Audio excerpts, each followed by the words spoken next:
Praise the lord. ప్రభు అయిన యేసుక్రీస్తు నామంలో మీ అందరికీ మా హోసన్న మినిస్ట్రీస్ తరపున హృదయపూర్వకమైన వందనాలు తెలియపరుస్తున్నాను. ప్రాముఖ్యంగా నూతన సంవత్సరపు శుభాభివందనాలు తెలియపరుస్తున్నాను. ఈ నూతన సంవత్సరం అంతా నా ప్రభువు విశేషమైన కృప సమృద్ధిగా మీకు అనుగ్రహించునుగాక. ఆయన సన్నిధి మీకు తోడుగా ఉండుగాక. ఈ మొదటి దినము నుంచి ఈ సంవత్సరాంతము వరకు ఆయన కనుదృష్టి మీ మీద మీ కుటుంబాల మీద నిలిచి ఉండునుగాక. దివ్యమైన దీవెనలు నా దేవుడు సమృద్ధిగా మీకు అనుగ్రహించునుగాక. ప్రియులారా, పరిశుద్ధ గ్రంథంలో మన చక్కటి మాట యెషయా గ్రంథం 43వ అధ్యాయం 19వ వాక్యాన్ని మనం చాలాసార్లు చదువుకుంటుంటాము. ఈ సంవత్సర ప్రారంభాన ఈ వాక్యం మరొకసారి కొంతసేపు మనం ధ్యానం చేద్దాం. ఇందులో నేనొక నూతన క్రియ చేయుచున్నాను, ఇప్పుడే అది మొలుచును. ప్రియ దేవుని బిడ్డలారా, చూడండి, మన దేవుడు నూతనమైన కార్యాలు చేయువాడు. ఆయనకి ప్రతిదినము కూడా ఒక క్రొత్తదనమే అని చెప్పుకోవాలి. సృష్టించగలిగిన వాడు, దీవించగలిగిన దేవుడు, మేలు చేయగలిగిన దేవుడు, స్వస్థపరచగలిగిన దేవుడు, అంతేకాదు నడిపించుటకు శక్తి కలిగిన సమర్థుడైన దేవుడు మనం ఆరాధించే మన ప్రభువు. ఆయన సంవత్సరాలు గడుచుచూ ఉండగా, దినములు దొర్లుతూ ఉండగా ఆయన నూతనమైన కార్యములు చేయువాడు. ఆయన నూతనమైన కార్యములతో మనలను తృప్తిపరిచే సర్వశక్తి కలిగిన దేవుడు అనేది మనం మర్చిపోకూడదు. మరి 2022వ సంవత్సరంలో ఆయన ఎన్నో ఆశ్చర్యమైన కార్యాలు చేస్తూ వచ్చాడు. ఈ 2022వ సంవత్సరంలో అద్భుతాలు చేస్తూ వచ్చాడు. మన అడుగులు స్థిరపరిచాడు. మన పాదములకు రాయి తగలకుండా ఆయన కాపాడుతూ వచ్చాడు. మనకు ఆయన ఏ క్షణం దూరాన నిలిచింది లేదు, ఏ క్షణం ఆయన మనల్ని మరిచిపోయింది కూడా లేదు. అందుచేతనే ఈ 2023వ సంవత్సరంలోనికి ఆశీర్వాదకరంగా దిగ్విజయంగా మనం అడుగు పెట్టడానికి ప్రభు కృప చూపించాడు. ఇది ఆయన కృపాదానమే కానీ మన శక్తి, మన భక్తి, మన ధనము, మన జనము, మన బలము కానే కాదనేది ఏ క్షణం కూడా మనం మర్చిపోకూడదండి. ప్రియ సహోదరులారా, ఆయన నూతనమైన కార్యం చేస్తాడట. అంటే 2022లోనే చేశాడు, లేకపోతే 20లోనే చేశాడు, లేక 15లో చేశాడు అని చెప్పుకోవడం కాదు. సంవత్సరములు గడుచుచుండగా ఆయన కార్యాలకు కూడా ఆయన నూతనపరిచే దేవుడండి. అంటే ఆ నూతనమైన కార్యాలు ఎలా ఉంటాయి చూడండి. పరిశుద్ధ గ్రంథంలో యెహెజ్కేలు గ్రంథం 36వ అధ్యాయం 11వ వాక్యంలో మనం గమనించినప్పుడు అక్కడ మునుపటి కంటే అధికమైన మేలు మీకు కలుగు చేసేదను. పిల్లలు చూడండి, ఇక్కడ మునుపటి కంటే ఒక క్రొత్త కార్యం ఏంటంటే మునుపటి కంటే ఇంకా అధికమైన మేలు. గతంలో చేశాను అని కాదు, గతంలో చేశాను జ్ఞాపకం పెట్టుకోండి అని మాత్రమే కాదు, ఇంకా కూడా క్రొత్తవి నేను చేస్తాను, క్రొత్తగా నేను చేస్తాను, అధికంగా నేను చేస్తాను. ప్రియ దేవుని బిడ్డలారా, గమనించండి. మరి ఈరోజు ఎంత సంతోషంగా మనం ఆయనను ఆరాధించాలి, మహిమపరచాలి అని అంటే మునుపటి వాటిని జ్ఞాపకం చేసుకోవడం మాత్రమే కాదు, ఇంకా ముందు కూడా ఎన్నో గొప్ప కార్యాలు ఆయన చేయబోతున్నాడు. అవును, ఎందుకు గొప్ప కార్యాలు ఇంకా అధికంగా చేస్తాడంటే మన ఎడల ఆయనకున్న తలంపులు, మన ఎడల ఆయనకున్న ఉద్దేశాలు అంత అధికంగా ఉన్నాయండి. మన మనసు చిన్నది, మన ఆలోచనలు తక్కువగా ఆలోచిస్తాం. ఒక చిన్న ఇల్లు ఇస్తే బాగుంటుంది, ఒక చిన్న బైక్ కొనిపెడితే బాగుంటుంది, ఒక చిన్న ఉద్యోగం ఇస్తే బాగుంటుంది, ఇలా కోరుకుంటాము. కానీ దేవుని సంకల్పం అలా కాదు, దేవుని ఉద్దేశం అలా కాదు. మన ఎడల ఆయనకి ఎన్ని తలంపులు ఉన్నాయో, ఎన్ని ఉద్దేశాలు ఉన్నాయో అవన్నీ కూడా తగు కాలమందు ఆయన నెరవేర్చు దేవుడండి. ఆయన వాటిని సంపూర్తి చేయు దేవుడండి. ఏనాడు కూడా మనల్ని తులసివేసేవాడు కాదు. మన ఎడల ఆయన చిన్న చూపు కలిగిన వాడు కాదు, ఆయన తక్కువ ఉద్దేశాలు కలిగిన వాడు కానే కాదండి. అందుకే కీర్తనాకారుడు అన్నాడు, నా ఎడల నీకున్న తలంపులు బహు విస్తారములై ఉన్నాయి, వాటిని నేను ఏమని చెప్పగలను. నిజమే, రాబోయే దినాలలో ఆయన మనకు ఎన్ని కార్యాలు చేయబోతున్నాడో, ఎన్ని గొప్ప కార్యాలు చేయబోతున్నాడో, ఎన్ని ఉపకారాలతో మనల్ని తృప్తిపరచబోతున్నాడో, ఎన్ని అధికమైన మేలులు ఆయన మనకు చేయబోతున్నాడో. మునుపటి కంటే అధికమైన మేలు. యోబును గురించి మనం చదువుతుంటామండి. అతడు ముందు ఆస్తిపరుడే, ఐశ్వర్యవంతుడే, ఆశీర్వదించబడిన వాడే. కానీ దేవుడు అంతటితో అతన్ని విడిచిపెట్టలేదు. కానీ ఇంకా అధికమైన మేలులతో మీరు 42వ అధ్యాయం 10వ వాక్యంలో చదువుతారు. యోబు గ్రంథంలో మునుపటి కంటే అధికమైనటువంటి దీవెనలు, మేలులతో ఆయనను నింపాడట. చూసిన వాళ్ళు నివ్వెర్రపోయేటట్టు, నోటి మీద వేలేసుకునేటట్లు ప్రభు ఆయనను ఆశీర్వదించిన ఆశీర్వాదాలు మనం కూడా విశ్వాసపు నేత్రాలతో చూడవచ్చండి. మరి ఈ నూతన సంవత్సరంలో అడుగుపెట్టిన నా ప్రియమైన సహోదరి, సహోదరుడా, నీ ఎడల, మన ఎడల ఆయన గొప్ప కార్యాలు చేయబోతున్నాడు. ఎన్నో ఆశ్చర్యమైన మేలులు మనకు అనుగ్రహించబోతున్నాడు. అందుకు మనం సాక్షులమై ఆయన కొరకు మనం బ్రతకవలసిన వారమై ఉన్నాము. ఇంకొక మాట కూడా నేను మీకు జ్ఞాపకం చేస్తాను. అది సమూయేలు రాసిన మొదటి గ్రంథం 2వ అధ్యాయం 10వ వాక్యాన్ని నేను చదువుతున్నానండి. తాను నియమించిన రాజునకు ఆయన బలమిచ్చును, తాను అభిషేకించిన వానికి అధిక బలము కలుగు చేయును. ప్రియ దేవుని బిడ్డలారా, ఈ వాక్యంలో అధికమైన బలం అంటే గతంలో ఉన్న బలం కాదు, ఒక క్రొత్తదైన బలం, అధికమైన బలం. ఈ రోజున గత సంవత్సరంలో ఎన్నో ఆటుపోటుల మధ్య ప్రభు మనల్ని వాటిలన్నిటిని జయించుకుంటూ నడిచి వచ్చే భాగ్యాన్ని, కృపను, శక్తినిచ్చాడండి, బలాన్ని ఇచ్చాడండి. కాకపోతే ఈరోజు ఇంకా మనం ఆయన స్తుతించవలసింది, ఇంకా ఆయనను ఆరాధించవలసింది, ఇంకా ఆయన సన్నిధిలో కృతజ్ఞులమై ఆయనను మహిమపరచవలసిన విషయం ఏంటంటే అధిక బలం. దైవజనుడు చెప్తాడండి,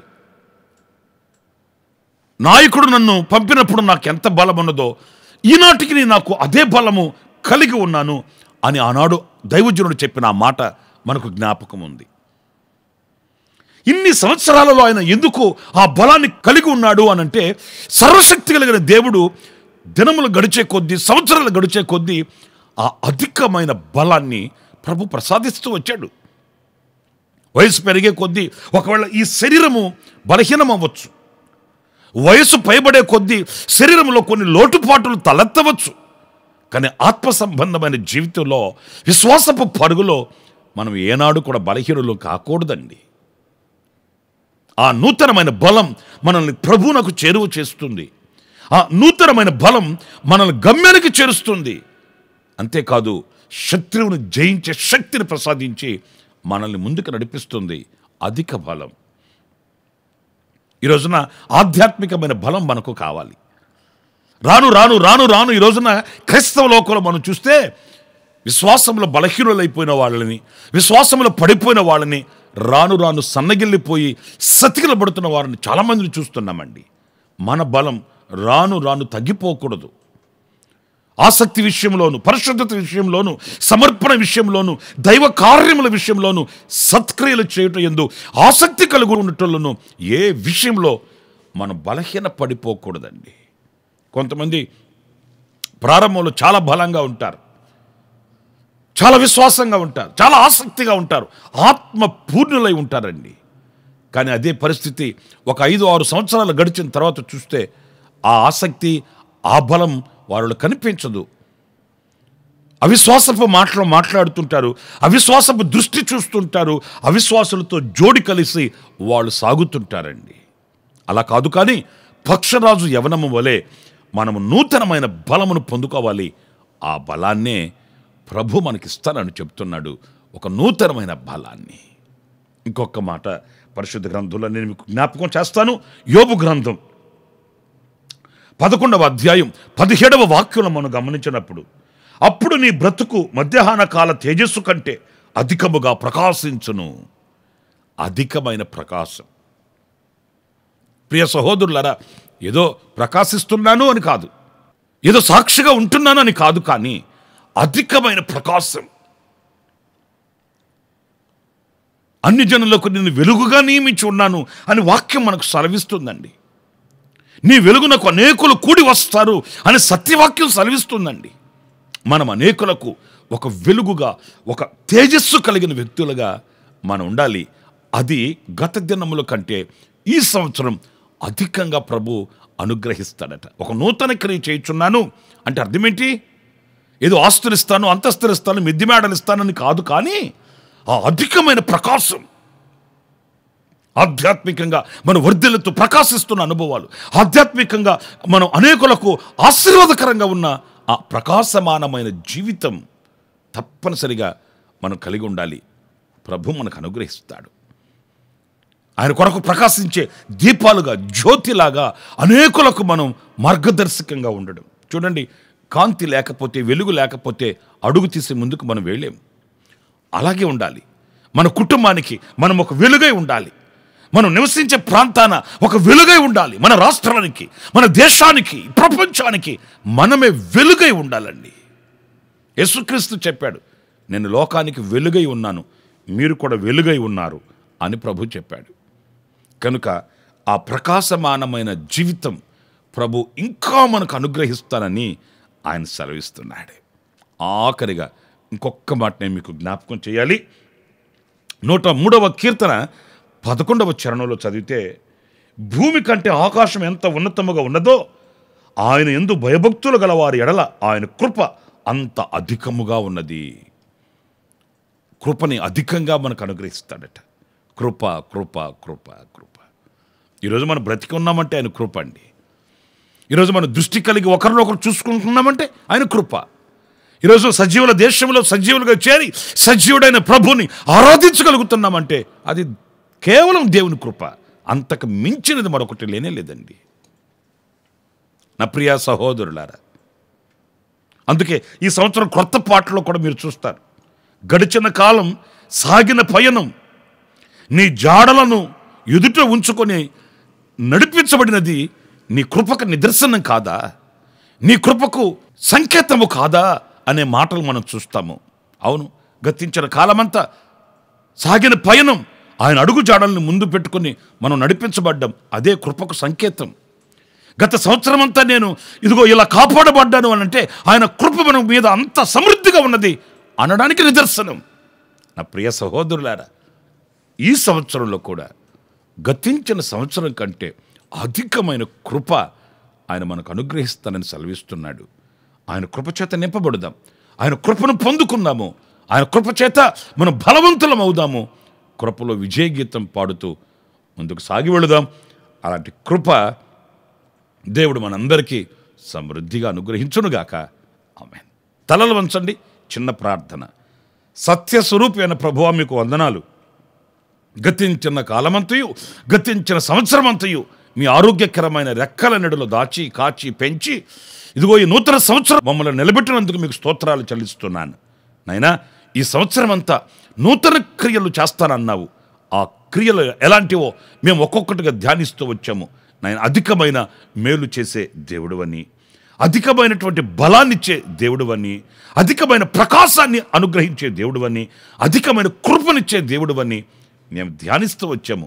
అవును, మీరు అన్నీ కూడా నూతనంగా మాకు అనుగ్రహించు దేవుడు గనుక ఈ సంవత్సరం అంతా మీ నూతన కార్యములతో మమ్మల్ని అలంకరించి దీవించి మీ రెక్కల నీడలో దాచి మీ కొరకై సాక్షులుగా మమ్మల్ని ఒక్కొక్కరిని నిలువబెట్టుకొనమని మమ్మల్ని మీ చేతులు సమర్పించుకుంటూ యేసు ప్రశస్త నామములో ప్రార్థన చేసి వేడుకొనుచున్నాను తండ్రి. ఆమేన్, ఆమేన్, ఆమేన్. ప్రభు మిమ్మల్ని ఆశీర్వదించి దీవించునుగాక. ఈ దినమంతా, ఈ సంవత్సరం అంతా విశేషమైన కృప నా దేవుడు సమృద్ధిగా మీకు అనుగ్రహించుగాక. మరి ముఖ్యంగా మీ అందరికీ మరొక్కసారి నూతన సంవత్సరపు శుభాభివందనాలు తెలియపరుస్తున్నాను. ప్రభు మిమ్మల్ని నిండుగా దీవించి ఆశీర్వదించునుగాక. ఆమేన్, ఆమేన్. ప్రతి దినము ఈ అనుదిన కృపాను సందేశాల కొరకు, ఇంకా మరిన్ని ఆత్మ సంబంధమైన సందేశాల కొరకు ఈ మా యూట్యూబ్ ఛానల్ ని సబ్స్క్రైబ్ చేసుకోండి. Pastor Ramesh ministries.